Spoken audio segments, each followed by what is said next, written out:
थोडी तुमच्यावर आलेली मरगळ झटकून टाकतो. तुम्ही घोषणा द्यायची. राष्ट्रवादी काँग्रेस पार्टीचा नाही गेला बंगल्यापर्यंत आवाज. राष्ट्रवादी काँग्रेस पक्षाचा गेला गेला गेला. शरदचंद्रजी पवार साहेबांचा पक्ष येणे तर पुन्हा गडबड होईल.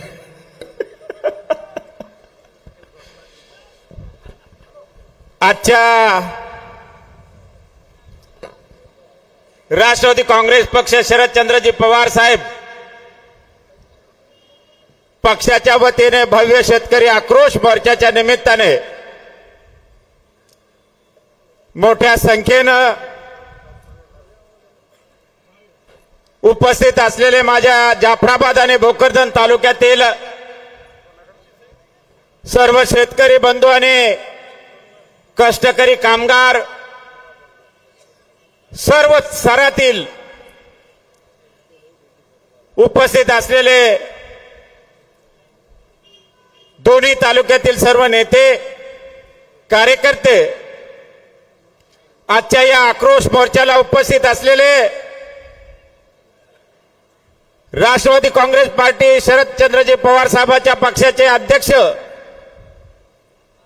माननीय शशिकांतजी शिंदे साहेब,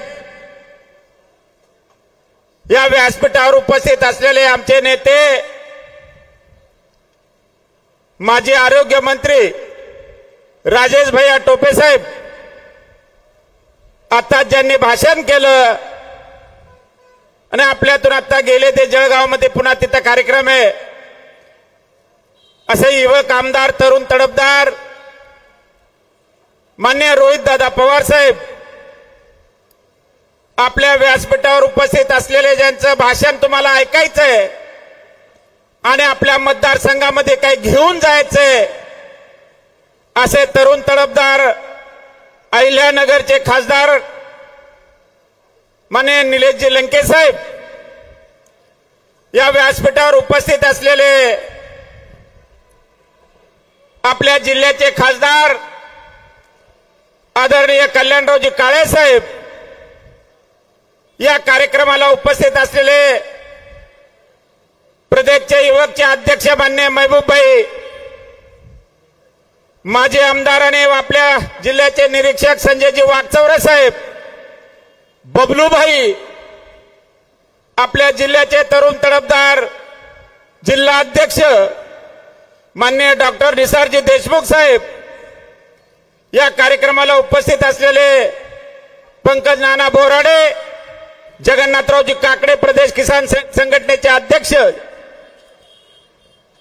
ॲडव्होकेट आमचे मित्र संजयजी काळबांडे, सुरेशजी खंडागळे सामाजिक न्यायाचे अध्यक्ष, देवप्रसाद दायमा, त्यानंतर आमचे उपस्थित असलेले राम शिरसाट, आमच्या जिल्ह्याच्या अध्यक्ष लानी ताई, तालुका अध्यक्ष मान्य रमेश शेठ सपकाळ, रामधन पाटील तालुका अध्यक्ष रामधन पाटील कळंबे, सुधाकर दानवे, श्रीमती वंदनाताई हजारे, कमलाताई देठे, श्रीमती अंजनाताई वाकडे, संग्रामजी देशमुख, ज्यांनी आताच आपले उच्चार मांडले असे मागचे उपनगर अध्यक्ष मान्य शफीक शेठ, आमचे गटनेते नसीमजी पठाण, सुदामरावजी शिंदे, आमचे ज्येष्ठ नगरसेवक शब्बीरजी कुरेशी, गंगाधरराव कांबळे, जालन्याहून आलेले आमचे अर्जुनराव घोंगडे, लक्ष्मणराव ठोंबरे, नितीनजी शिवणकर, उपस्थित असले या शहराचे शहराध्यक्ष नईम सर, कदीर बापू, मदर शहा, समीम मिर्झा, इकबाल इजाज भाई, उपस्थित असलेले श्रीरंग पाटील, उपस्थित असलेले मोठ्या संख्येनं आलेले सर्व तालुक्यातून आणि दोन्ही तालुक्यातून आलेले शेतकरी बंधू, प्रिंट मीडिया आणि पत्रकार आणि उपस्थित असलेले सर्वच या शहरातील आणि जाफराबाद तालुक्यातून आलेले सर्व जाती धर्मातील माझे तरुण बांधव आणि मित्रांनो, मला विधानसभा झाल्याच्या नंतर आपण या व्यासपीठावर येतोय आणि एवढ्या मोठ्या संख्येने एकत्र येण्याचं काम लोकसभा आणि विधानसभा झाल्याच्या नंतर आपण आलेलो आहे। तुम्हा सर्वांना माहित आहे, राज्य शासन असेल केंद्र शासन असेल, रोज टीव्ही लावली तर हिंदू मुस्लिम यावरच सगळंच काही चाललेलं आहे। आपल्या देशाचे आणि आपले नेते आदरणीय शरदचंद्रजी पवार साहेबांनी सांगितलं की माझ्या जीवनामध्ये एवढा मोठा ओला दुष्काळाने जी जमीन खरडून गेली, त्या जमिनीमध्ये काही राहिलं नाही, ती जमीन ओळखायला येत नाही, एवढा मोठा पाऊस, अतिवृष्टी झाली। माननीय मुख्यमंत्री असतील, या राज्याचे आणि केंद्रातले मंत्री असतील, तातडीनं मदत तुम्हा शेतकऱ्याला दिली पाहिजे। पण हे सरकार देत नाहीये।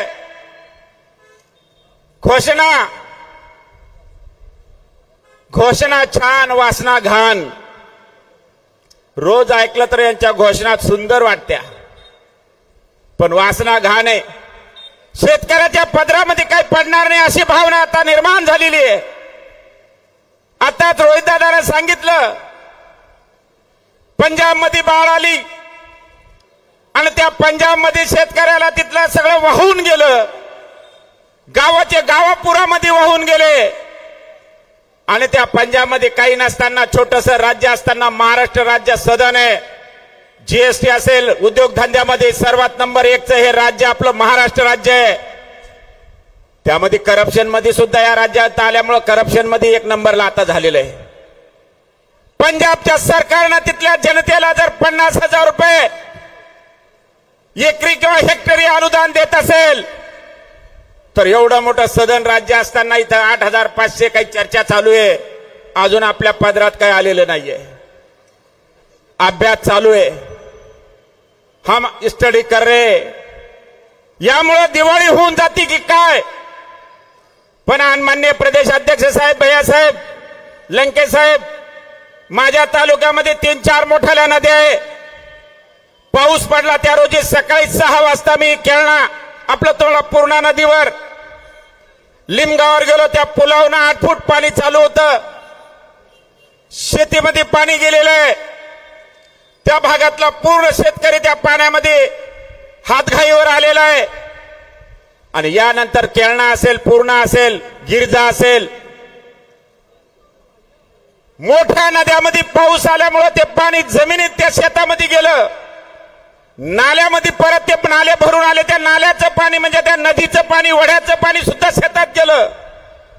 मग शेतकऱ्याची कपाशी खालचे बोंड सडले, शेतकऱ्यांची कपाशी पिवळी पडली, सोयाबीन तर ते वाचून पाहू नका। मी परवा मुरतड आणि या भागामध्ये फिरलोय, शेतात सोयाबीन मध्ये कमरा इतकालं, गुडघे इतकालं पाणी तुंबलेलं आहे।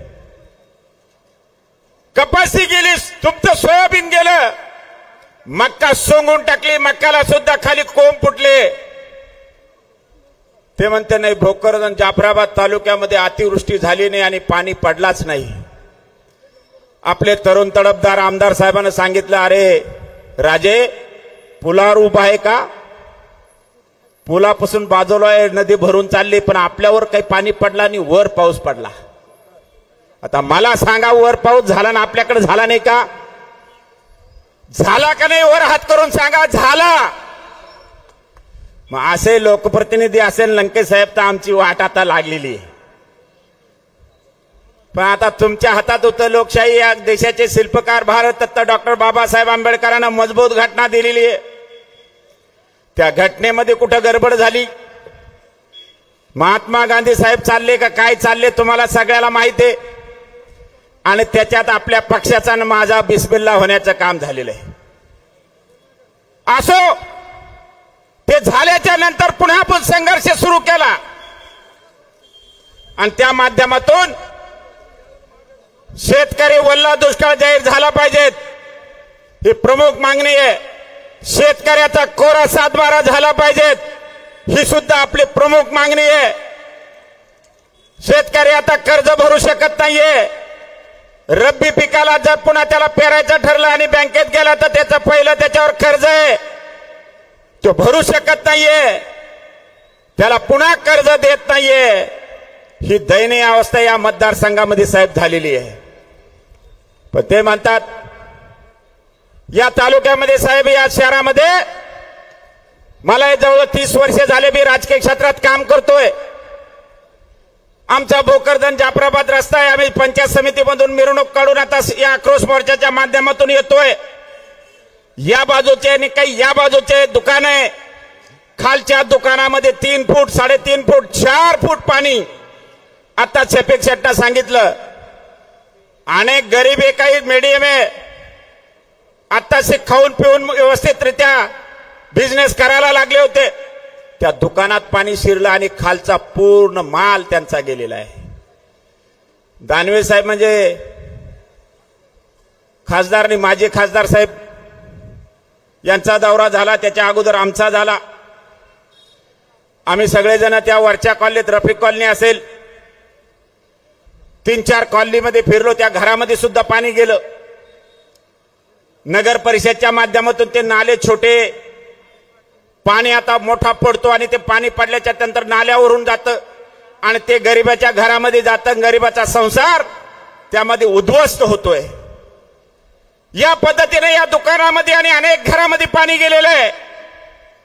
पण इथल्या नगर शिवोनं, तहसीलदारानं, एसडीएम साहेबानं, कलेक्टरनं, कमिशनरनं, राज्याच्या मंत्रिमंडळातील मंत्र्यानं, इथले लोकप्रतिनिधी आमदारानं अजून काय आदेश दिले नाही. पंचनामे करा आणि यांना मदत झाली पाहिजे. कोण आपला वाली आहे? विकास झाला म्हणतात, तिथं काय विकास झाला? विकास झाला साहेब सगळं रावसाहेब पटेल दानवे आणि संतोषराव दानवेंचाच विकास या तालुक्यात झाला आहे. झाला की नाही एकदा साहेबाला वर हात करून सगळे सांगा, खरं आहे का खोटं आहे? काय विकास कोणाचा झाला नाहीये.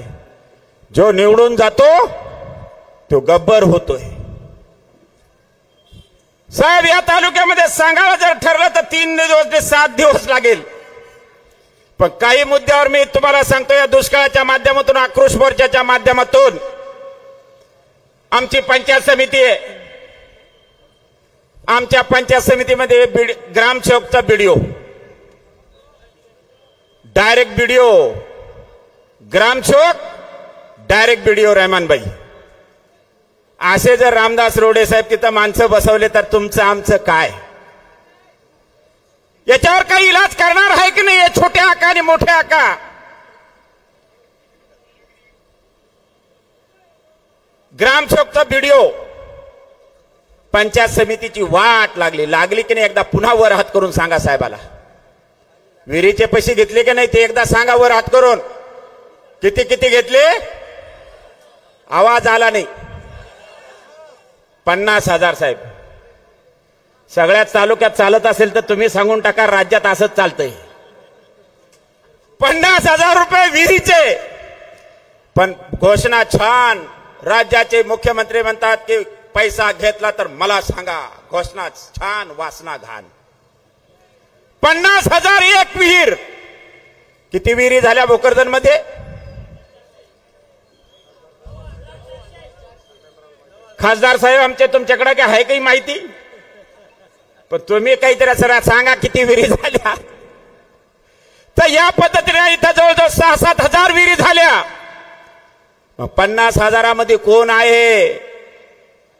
छोटे आका, मोठे आका.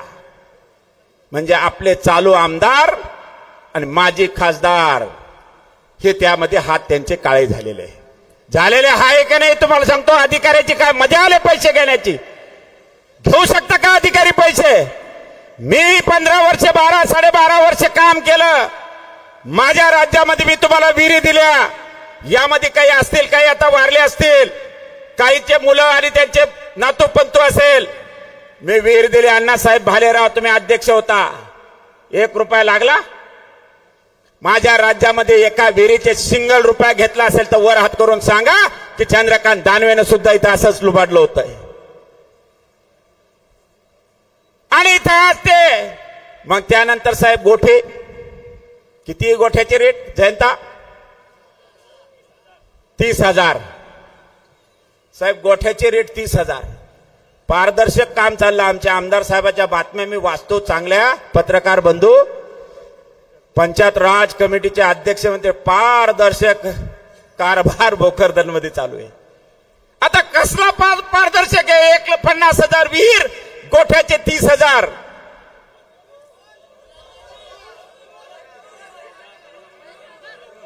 आता राहिलं घरकुल साहेब घरकुल देतो जाफराबाद तालुक्यामध्ये सगळे बोलवले एका घरात आता एक घरकुल दिलं आणि 4 लोक असतील तर 4 आणा तरच घरकुल देतो नाही देणार नाही 8,000ची सभा झाली साहेब आत्ता झाली 8,000 लोक बोलवले सन्माननीय माजी खासदार साहेब सन्माननीय तरुण तडफदार पाणीदार आमदारांना भाषण केलं 1 रुपया जर कोणा घेतला तर माझ्याकडे तुम्ही या पण माझे खासदार साहेबांनी सांगितलं पोरा तुला काही कळत नाही थांब इंजिनियर आणि बीडीओला बोलून घेतलं सांगितलं पर घर 10,000 का 15,000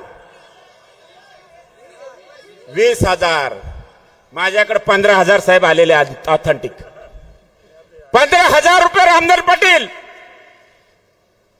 जर हे घेत असेल तर लोकशाही मित्र घाबरू नका हा पट्ट्या हा वाघ तुमच्या पाठीशी खंबीरपणाने उभा राहणार आहे आमचं काय करू शकत नाहीये आमच्याकडे जर खासदार साहेब शिंदे साहेब कारखाना नाहीये संस्था बी नाहीये काय मोटरसायकल आहे ती बी अशीच झालेली आता खिळखिळी काय करायचं ते जनतेत राहून तुम्ही बोलवा तिथे येतोय हे झालं पंचायत समितीचं घरकुलात 15-20,000 विहिरीमध्ये 50,000 गोठ्यामध्ये 30,000 त्यानंतर त्या पंचायत समितीमध्ये काही काढायचं असेल भिकाजी पाथर करतं तिथं काही होतं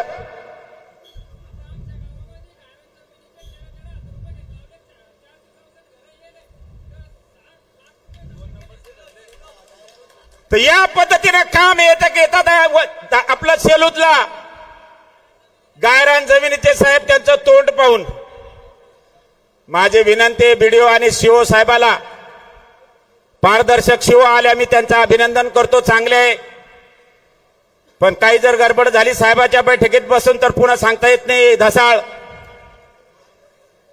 हे झालं पंचायत समिती साहेबाला आता तुम्हाला सांगतो तहसील काय परिस्थिती तहसीलची साहेब आम्ही झोपात पाय उच्चारतो 7-12 आमच्या नावाने का दुसऱ्याच्या नावाने झाला सकाळी पाहावं लागतं की चंद्रकांत पुंडलिकराव दानवेच्या नावानं आहे की झाला दुसऱ्याच्या नावानं तलाठी आमचे काय की हॉटेलमध्ये बसतात ते म्हणते तू काम करून देतो शिक्का सही शिक्का देतो तू बिल भर माझं बेरचं आणि जेवणाचं हे तलाठी आणि इथले तहसीलदाराच्या अंडर खाली हे काम चालतं पण याला जबाबदार कोण भावी आपले आमदार आत्ताचे आमदार आणि माजी खासदार हे जबाबदार आहे मित्र हे जर चांगले असले तर हा कुठलाही धंदा तहसीलमध्ये चालत नाहीये साहेब हे तर झालं पण वर्ग 2 ची जमीन 1 मध्ये जोरात सपाटा लावला मला कळतं तुम्हालाही कळतं आमचे महेशजी बसेले पत्रकार ज्येष्ठ सामन्याचे का दिव्य मराठीचे म्हणजे चांगले मोठे आता मला कळतं आणि त्यांना कळतं तिथं पोलीस क्वार्टर तिथं तलाठी सजा 70-75 वर्षापासून साहेब ती जागा वर्ग 2 ची 1 मध्ये करून घेतली या छोट्या आकानं मोठ्या आकानं महबूब भाई मला वाटलं बीड मध्येच आहेत की काय इकडं त्याच्यापेक्षा मोठी भैयासाहेब पण याला कोणी तुम्ही काय करू शकत नाहीये लोहा लोहे को काटताय त्याला काटण्यासाठी तुम्ही फक्त पाठीशी राहा पुरून उरण्याचं काम चंद्रकांत दानवेने राष्ट्रवादी काँग्रेस पार्टी केल्याशिवाय सोडणार नाहीये हे झालं तहसीलचं अंधाधुंद कारभार चालू आहे आता आमचे वाळूए जर दादाचा आणि भाऊचा फोटो लावला डॉक्टर साहेब तर दारू बोगस विका काय म्हणते त्याला कुठली कुठली दारू एक ती कोणती चपटी बाबासाहेब सीसीटी कोणती म्हणते तिला भिंगरी देशी तिला डुप्लिकेट काही दादा सांगतात म्हणजे रावसाहेब पाटील डुप्लिकेट करा आणि विका काम मागू नका हॉटेलवर दारू विका 2 नंबरचे धंदे चालू करा ह्यो धंदा या तालुक्यात चालू आहे तहसीलच्या हातात काही राहिलेलं नाहीये आणि म्हणून माझ्या कलेक्टर मॅडम हे कडे आलेले त्यांनाही निवेदन दिलेले आणि आपण एक शिष्टमंडळ या तालुक्यातलं जाणार आहोत आणि त्यांनाही सांगणार आहोत हे तुमच्या हाताच्या बाहेर गेलं तर पुन्हा नेपाळ व्हायला काही वेळ लागणार नाहीये. तुम्हाला माहिती आहे नेपाळमध्ये काय झालं? अरे नेपाळमध्ये खाल्लं, करप्शन केलं, सगळे मंत्र्याचे आणि मुख्यमंत्र्याचे पंतप्रधानाचे बंगले जाळून टाकले. थोड्या दिवसात कायदा हातात घेतल्याशिवाय जनता राहणार नाहीये हे सुद्धा इशारा मी तुम्हाला या निमित्ताने देतोय. साहेब, त्यानंतर झालं आमचं पोलीस स्टेशन. चांगले अधिकारी काही, पण इथं आल्याच्या नंतर ते सुद्धा बिघडून जातात. आखे काय चाललं इमानदारीनं सांगा. पोलीस स्टेशनला गेले, दादाकडे जातो का, भाऊकडे जातो का, मग त्यांचा फोन आणतो का? मग तो यार काही 107 आम्ही करत नाही. खोट्या केसेस 302, 307, छेडछाडीच्या, कोणता ते पोस्का, ह्या कोणाच्याच बापाला ह्या केसेस आतापर्यंत या तालुक्यात माहित नव्हत्या. महेशजी, पत्रकार बंधू, पण ह्या केसेस माहित व्हायला लागल्या. काय राहिलं पोलीस स्टेशनचं सुद्धा अंधाधुंद कारभार. पहा, तिथं पाहल्या जात नाही मित्रांनो, एवढा अंधाधुंद कारभार या मतदारसंघामध्ये चालू झालेला आहे. आणि म्हणून याला कुठंतरी आळा आणि मूठमाती द्यायची असेल तर आपल्याला एकत्र यावं लागेल. हाक मारली तेव्हा 500, 1000, 2000, 3000, 4000, 5000 मोठ्या संख्येने एकत्र यावं लागेल. एकच मागणं, हातात रुमणं या पद्धतीनं घ्यावं लागेल आणि बुडावर त्यांच्या ठोकावं लागेल. तरच ही सगळी संघटना आणि हे सगळे नीट राहतील. नसता तुमची सर्वांची दैन झाल्याशिवाय राहणार नाहीये. नाईलाज झालेला आहे, हाताच्या बाहेर गेलेला आहे. अतिवृष्टी झाली आणि पहिले जे नद्या होत्या या नद्याचं पात्र बदललं आणि दुसरीकडून पात्र झालं. तसं या सरकारमध्ये सगळे कर्मचारी, अधिकारी सुद्धा आता व्यवस्थित नाहीये. पण माझ्या तालुक्यामध्ये चांगले होते, पण आता बिघडलेले. माझी विनंती, लोकप्रतिनिधी चांगले कामं करा. अरे तुम्ही चांगले कामं केले तर तुम्हालाही लोक पुन्हा डोक्यावर घेतील. अरे तुम्ही जर चांगले कामं केले तर लोक आले नसते. गंज ताकद लावली साहेब काल परवापासून. बाप एका मतदारसंघात तर पोरगा एका मतदारसंघात, मुलगी एका मतदारसंघात तर आई दुसऱ्या मतदारसंघात, भावबंद सगळे खालचे. जसा वरबाप तसा वऱ्हाड. लग्नामध्ये वरबाप असतो तसं वऱ्हाड असतं. यांचं वऱ्हाड सुद्धा तसंच आहे. बसू नका, गाडीत बसला तर पगार बंद. मोटरसायकलवर जर मोर्चात गेला तर तो कारवाई. बोला वरुड साठवंताला. तर या पद्धतीनं दबाव टाकण्याचं काम केलं तरी हे बहादर वहाग एवढे इथं बसलेले 10चे पण मजबूत आहे. कधी हाक मारा साहेब, हे तुमच्या पाठीशी खंबीरपणानं उभे राहणार आहे. आता हे झालं साहेब, या तालुक्यामध्ये अवैध धंद्याला कुठं मर्यादा राहिली नाही. वाईट धंदे सुद्धा मोठ्या पद्धतीने चालू झाले. सिल्लोड रोड असेल, जालना रोड असेल, मला सांगतात हे जर बंद करण्याचं काम केलं नाही तर मी स्वतः पुढच्या आठवड्यात पुन्हा उतरू आणि 100 लोक, 200 रुपये, 200 लोक घेऊन जाऊ आणि जॉब आणि पत्र देऊ. या तालुक्यामध्ये एवढे मटका सटका चालू आहे, एवढ्या दारूच्या दुकाना चालू, एवढ्या इथं वाईट धंदे या रोडला, वाईट धंदे त्या रोडला सुरू झालेले. मला कळतं तसं 55 वर्षाचा मी झालो, मी ऐकलं नव्हतं वाईट धंदे या तालुक्यात सुरू झाले. कोण जबाबदार आहे? अधिकारी नाहीये मित्र, याला खासदार, माझे खासदार आणि माझे आमदार, आपलं आमदार जबाबदार आहे. हे चांगले नाहीये आणि हे चांगले नसल्यामुळे तुम्हाला सर्वांना त्रास भोगावा लागतोय. आमचा कोण खुश आहे? त्यांचे काय भाजपवाले खुश आहे? किसनराव, भाजपवाले सुद्धा खुश नाही. ते रात्री मला सांगत होते मोर्चा मोठा काढा आणि चांगलं धुवा. तर कोण धुतं दानवे साहेबाला? मोर्चा काढा, मोठा काढा, तुम लढो हम कपडे संभालते. म्हणलं बा जे येतील ते येतील. आता तुम्ही सगळी ताकद लावली नाही म्हणे, आम्ही फक्त करू, पण तुमच्या लोकांना सांगा बसा आणि या करा. हे त्यांच्याच लोकांना रात्री काही सांगितलं जे बोले. आणि म्हणून तुम्हाला सांगतो या पद्धतीचं काम या मतदारसंघामध्ये चालू आहे. आताच आमचे शिंदे गुरुजी आणि शाहीर साठवण तलाव झाला साहेब, एक कल्याणराव काळे साहेबांना आम्ही जाऊन आलो. त्या कामाला गती दिली, पूर्ण केलं, गॉर्ज दबला. साठवण तलाव पूर्ण झाल्याच्या नंतर आता पुन्हा ओव्हरफ्लो झाल्याच्या नंतर मी पुन्हा गेलो. संबंधित एसडीएम साहेब इथं IAS अधिकारी आहे, हुशार आहे. उद्या परवा ते 3 व 1 व 6 महिन्यानं कलेक्टर होणार आहे, शिओ होणार आहे. पण त्यांचा एक उद्या अजून परिक्रम असा चमत्कार दिसला नाही. कारण मी सुद्धा मिश्रा साहेब आणले होते. मान्य बाळासाहेब थोरात त्या खात्याचे मंत्री होते. ते म्हणले मिश्रा साहेब फार कडक आहे, तुला कडक दिल्याच्या नंतर पुन्हा तू येशील बदली घेऊन, तुम्ही करणार नाही. मी म्हणलं साहेब मला कडकच पाहिजे.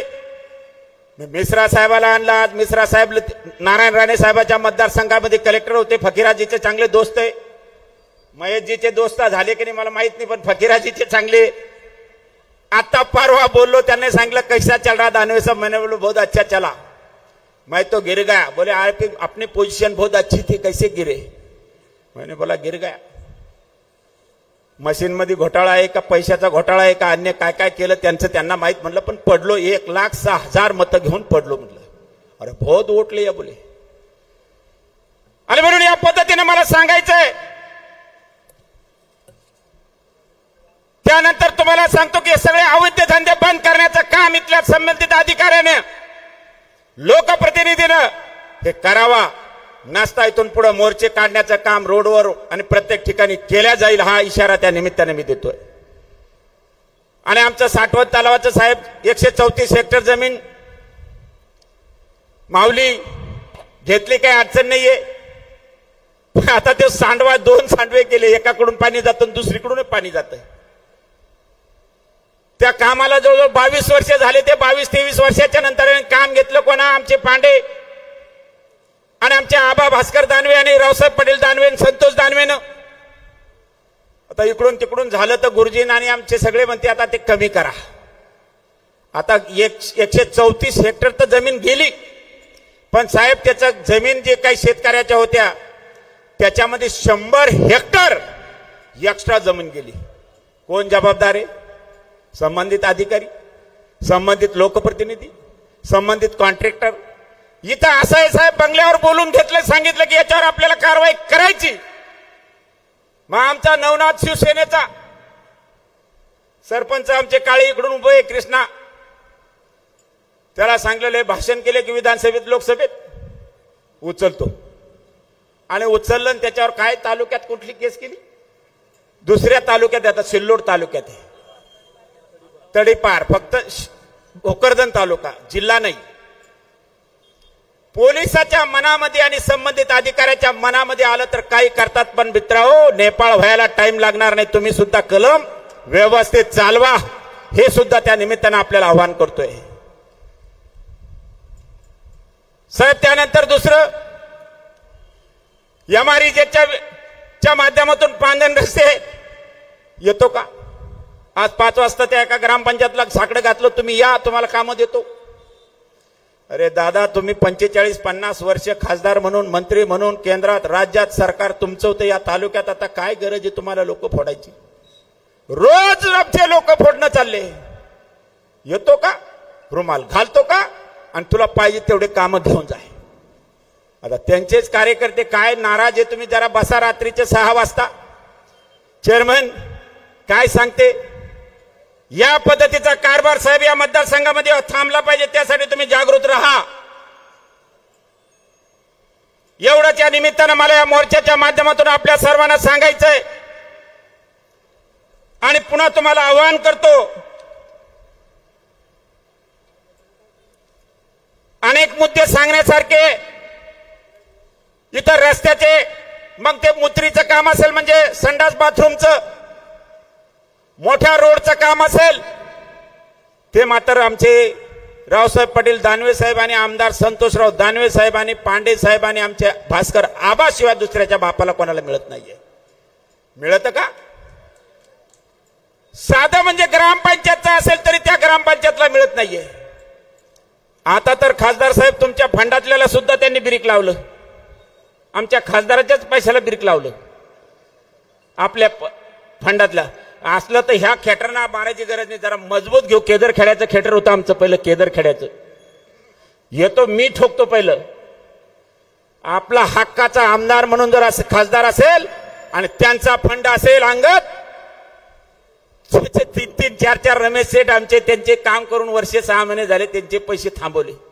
ठीक आहे, ते जरा बरे आहे म्हणून ठीक आहे, पण व्याजानं जर असेल तर ते सुद्धा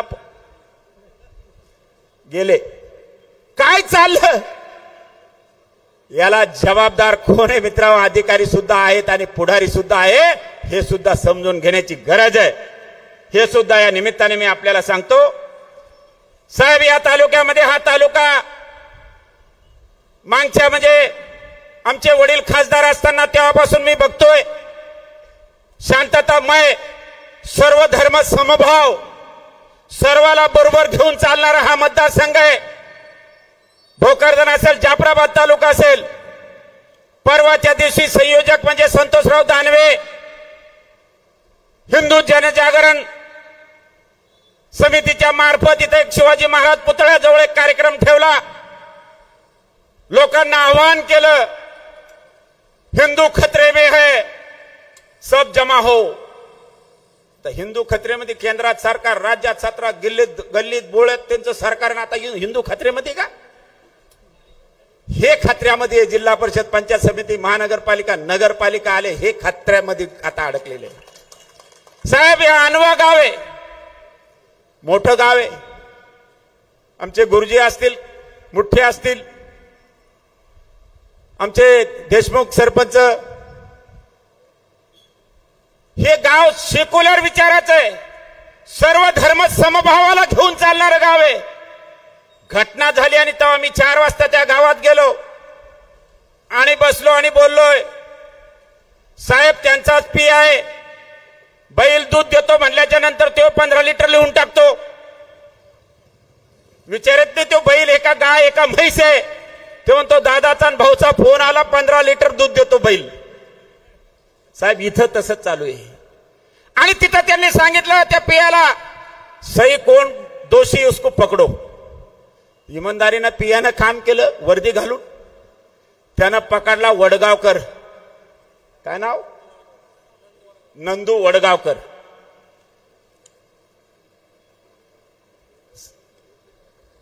नंदू वडगावकर साहेब पकडला आणव्यामध्ये, आणि पकडल्याच्या नंतर सांगितलं नाही याने सीसीटीव्ही कॅमेऱ्यामध्ये आलेला आहे. आता दानवे साहेबाच्या वरून काही झालं, यांची झाली पंचायत. त्यांनी सांगितलं नाही आता सोडा त्यांनाच, लगेच 2-3 दिवशी सोडलंय. आणि इथं तुमचे संग्राम जगताप साहेब आमदार आले. थोड्याच दिवसात त्यांचं पदार्पण भाजपमध्ये आहे अशी वाटचाल मला कळते, समजते थोडंफार. दादाला धक्का द्यायच्याच मागे आहे. तर या पद्धतीने त्यांनी भाषण केलं. माझा तालुक्यामध्ये हा अत्यंत सेक्युलर विचाराचा हे शहर आहे. दानापूर असेल, गोदरी असेल, सांगी असेल, धावडा असेल, अनवा असेल, जिथं मुस्लिम पॉप्युलेशन ज्यादा आहे तिथे सुद्धा शांततेने सगळे राहतात. पण काही नाही, आम्ही सगळे छोटे आका मोठे आका भांडणं लावायचं काम करतोय. आणि त्या अनव्यामधलं इथं भाषण केलं ते एक महाराज आणि आमचे संग्राम जगतापनं, अत्यंत मी त्यांचा तीव्र शब्दात निषेध करतोय. चांगली गोष्ट ही नाहीये. त्या कार्यक्रमाला आपले आमदार साहेब तिथं आलेले होते. त्यांनी म्हणायला पाहिजे होतं, त्यांनीच पकडायला लावलं होतं ते. आणि पुन्हा दलबदलूपणानं बदलायचं आणि त्याला पुन्हा सोडायचं, हे काही व्यवस्थित नाही. याचा सर्वात प्रथम निषेध करतोय. अशा घटना जर झाल्या तर पुन्हा शफीक शेठ तुमच्या पाठीशी खंबीरपणानं उभं राहण्याचं काम करू. जो दोषी असेल त्याच्यावर शिक्षा झाली पाहिजेत, हे राष्ट्रवादी काँग्रेस पक्षाचं ध्येय धोरण आहे आणि ते घेऊन आम्ही चालतोय. या पद्धतीनं काम करतोय. साहेब, खूप मोठ्या पद्धतीत पाऊस पडला आणि आता पाऊस पडल्यामुळं या शेतकऱ्याला काही ना काही मिळालं पाहिजेत. राज्य शासन अजून काही देत नाहीये आणि राज्य शासनातून घेण्यासाठी तुम्ही सांगा, तिथं आम्ही मोठ्या संख्येनं या मतदारसंघामधून येऊ. आणि आमचा मतदारसंघ हा अत्यंत गरीब, कष्ट करणारा, 18 पगड जाती धर्माला बरोबर घेऊन चालणारा हा मतदारसंघ आहे. कसले तरी चुकून पायात पाय गुंतून निवडून आलेले, काही लोकांतून निवडून आलेले नाहीये. आजही लोक त्यांना म्हणतात की कसे आले साहेब तुम्ही निवडून आलेले. फिरल्याच्या नंतर 10-20 कार्यकर्ते जमा होतात आणि सांगतात की वाईट झालं. आता झालं, पण नाईलाज त्याला पुन्हा तोंड द्यायचे आणि पुढे जायचं. या आक्रोश मोर्चाच्या माध्यमातून मी आपल्या सर्वांना विनंती करतो की येणारी पंचायत समिती आहे, जिल्हा परिषद आहे, नगरपालिका आहे, आपल्याकडे 3 इलेक्शन आहे. आपापल्या मतदारसंघामध्ये फिरा, जा.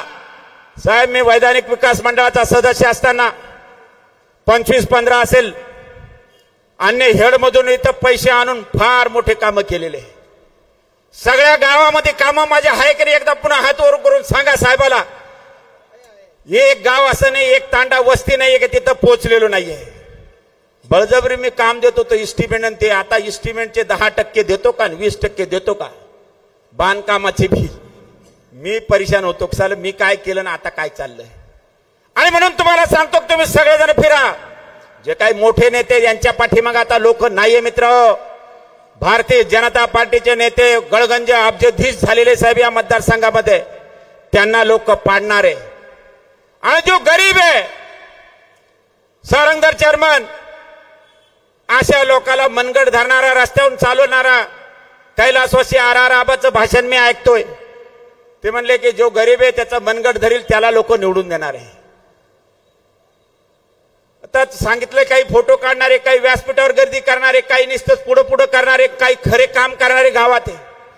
साहेब, आता पडल्यामुळे हे 3ही लोक आता माझ्याही पाठ झालेले.